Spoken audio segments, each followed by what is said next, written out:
Gelo, tomorrow is Eid. Oh my god! Don't worry, Eid عرف maahan. والله heart attack ay igu dhici lahay. Gel, are you going to the Pakistani, Arab or Somali masjid for Eid Salat? What kind of question is that?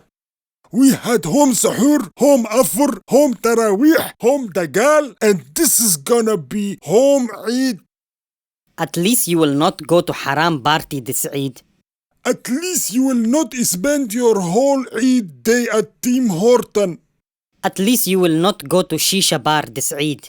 At least you will not go to Fadi Kudir, gossiping all day. At least you will not go and see haram girls. At least you will not be talking about Qabil all day.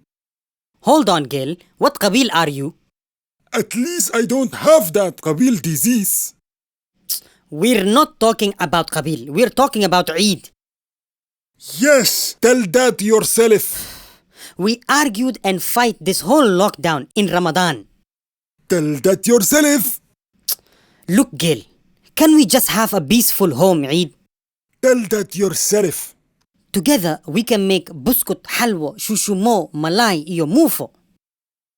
Tell that yourself. Tell that yourself, Iga Joji, wasaq fosha der. Who is fighting now? Ana kutusa who's fighting.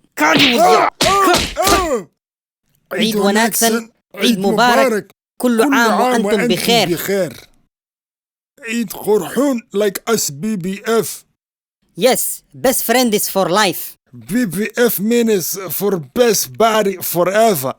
No, it is best friend is for life. It is BBF.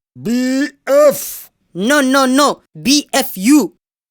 What? What is BFU?